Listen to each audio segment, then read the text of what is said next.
Hi, my name is Olivia Rice, and this is my Module 5 for EDL 858. This module is about continuous improvement and it kind of a recap of what is my story based off of the research that I've already done and then also the readings that were assigned. Um, First of all, just kind of want to start off with something that I found on Twitter to be kind of inspirational.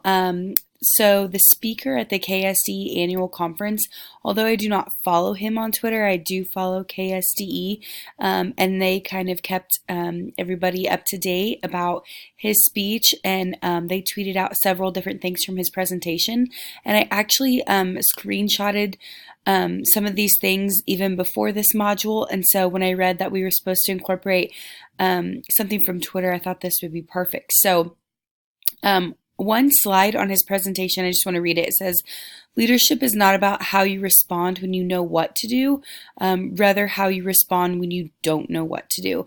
I thought it kind of fit perfectly in this module because we're talking about things that need improvement.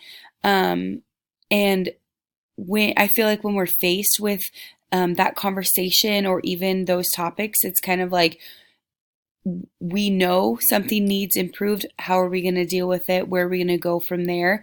And I think what's really important is how we respond to what needs improved, rather than realizing what needs improved. It's how do we respond to that? So I thought this was kind of perfect for this module. So moving on to kind of what we know, I am going to talk about post-secondary progress. I currently teach family consumer science, so a life skills course. So I think this is really important.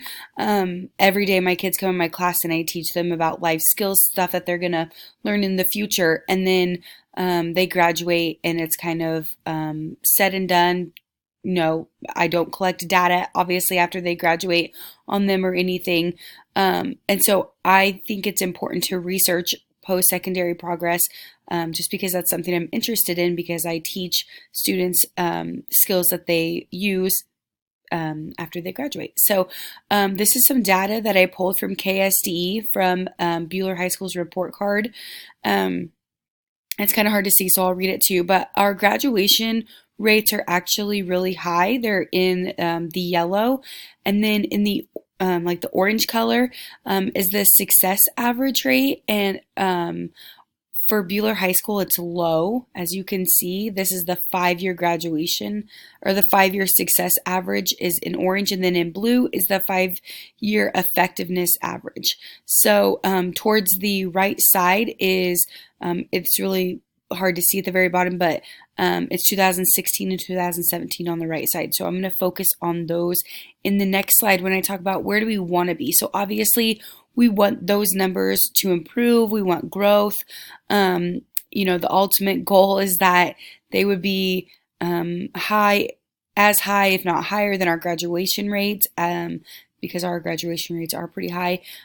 Also, we want to maintain those high graduation rates. So how did we get to where we are now? I think some factors that have played a part are like the support level. So while they're in high school, is the support level consistent from when they're freshmen to seniors?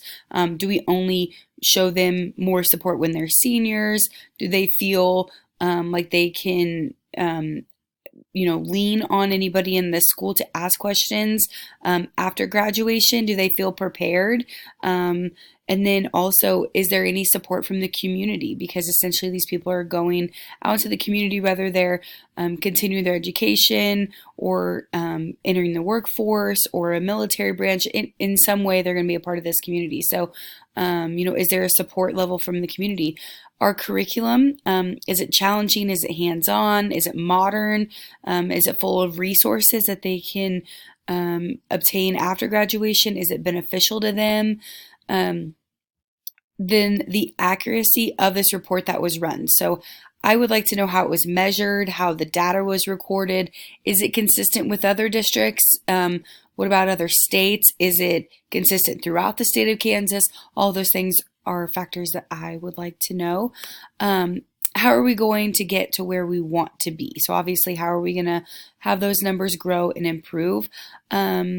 Personally, I would say establish action plans, and those action plans need to be based on our data, the patterns, the trends, what makes sense for our demographics, and our specific students. And then develop strategies that are research based, data driven, purposeful. Again, they make sense for our demographics and our students.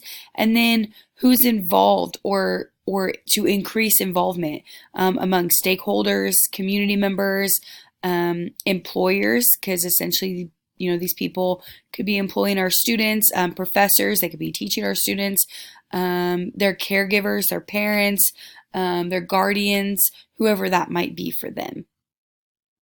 And then kind of this last slide, it's what are we doing to make a difference? So I pulled specific information from Buhler High School's website. I just kind of wanted to point out our vision and our mission. So our vision is for Buhler High School to be the best high school in the state of Kansas. And then our mission, the Buhler High School staff believes, with the support of stakeholders, that all students can and must learn at a high level of achievement. We will create a safe environment in our school and classrooms where students will become lifelong learners. And I would think what's really important is that we talk about lifelong learning. Not our goal isn't to just get them graduated. Our goal isn't to just receive a certain test score.